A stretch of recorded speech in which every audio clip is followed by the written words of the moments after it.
Need coffee.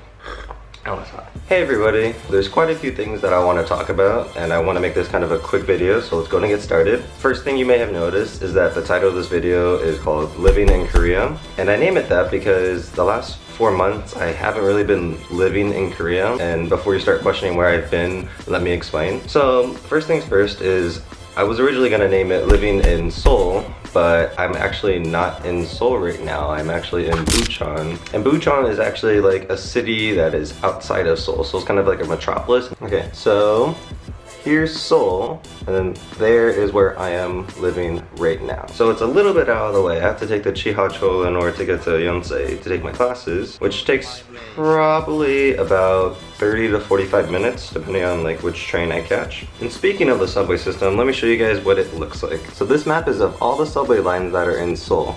Now Bucheon is on line 1, which is the dark blue line. That is this one right here. So if we follow line 1 all the way to line 2, which is the dark green line, we can find Shuncheon, which is where Yonsei is. So every day I'm gonna have to travel from Bucheon, which is right there, all the way across line number 1, transfer to line number 2, and travel all the way up to Shuncheon. So the reason why I'm calling this Living in Korea as opposed to the other videos that I've been doing is because not only for the next 2 months will I be living on my own for the very first time, I'm also going to be living in an area that is very, very different from where I've been the past 4 months. So real quickly, just to explain, past 4 months I've been living in the dormitories of Yonsei University. And because of that, there tends to be a lot of English speakers around there and a lot of English signs and stuff that I could be able to read easily. But now that I'm living in Bucheon, there's not a lot of English speakers around, so I'm gonna have to really step up on my Korean game in order to survive out here. The other thing is that living in the dormitories in Yonsei, there's a lot of access to stuff that made life a lot easier.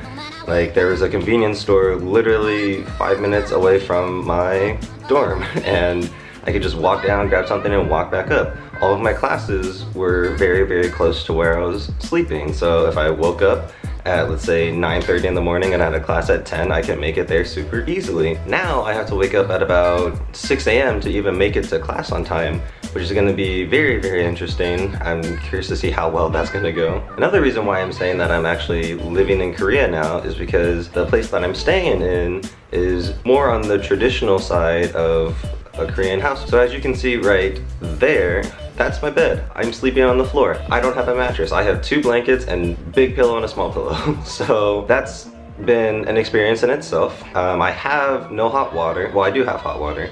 I have a boiler that I have to turn on in order to get hot water, which means I have to prepare 15 minutes in advance if I ever want to use hot water. I don't have an oven or a stovetop. I have a little grill that I have to hook up gas canister to and like turn them on, like a mini grill. I have a mini grill, and I have a rice cooker and a fridge, and that's about it.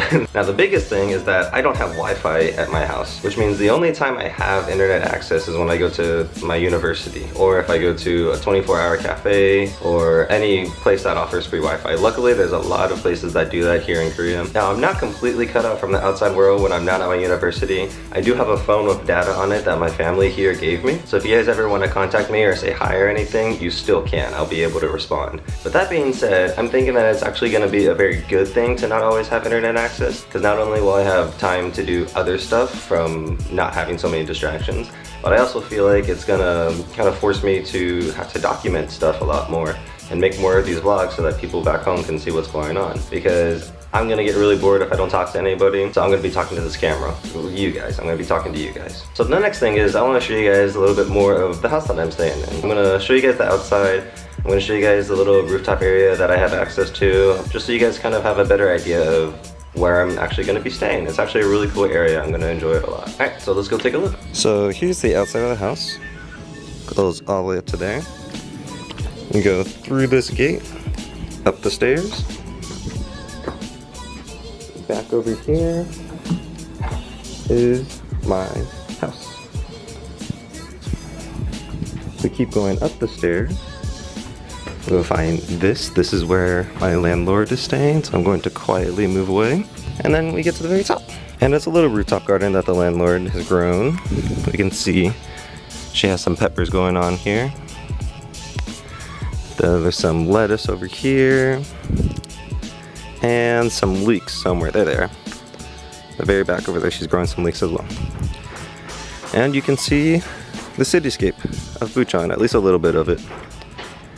Anyway, so yeah, a nice little rooftop area. This is actually a house in here, but I don't know if I'm allowed to go in there right now. So yeah, cool little rooftop area that we can come up to and just hang out in.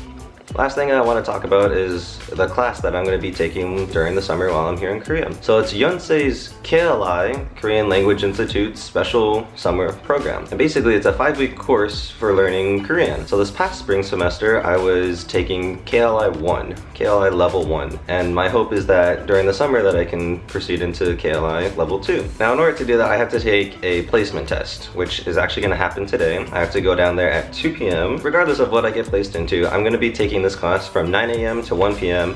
every single day except weekends, so Monday through Friday. Now that's 4 hours of Korean language every single day. That's twice as what I was doing in the spring semester. Now this program lasts until July 31st, and I don't go home till August 20th. So for the entire month of July, I'm gonna be pretty busy with the Korean language class. So that's okay, I still have the afternoons to do stuff, and I have the weekends to still explore and everything. So I'm still gonna be going and exploring Korea, learning more about it and hanging out with people that I meet here. If there's any place that you guys wanna see, just let me know and I'll try my best to get there. Alright, so I think that's about all I wanted to cover for now. I'm gonna try my best to keep these up to let you guys know what's going on here. Like I said, I don't have Wi-Fi, and it's the first time in my entire life that I don't always have Wi-Fi, so I gotta find some way to keep myself entertained, and making these videos are probably gonna be that way of keeping me entertained. Hey guys, sorry for the awkward cut there. I just got back from a cafe where I was editing this video and I realized I didn't say goodbye. So just wanna say thank you for watching, and I'll see you guys next time.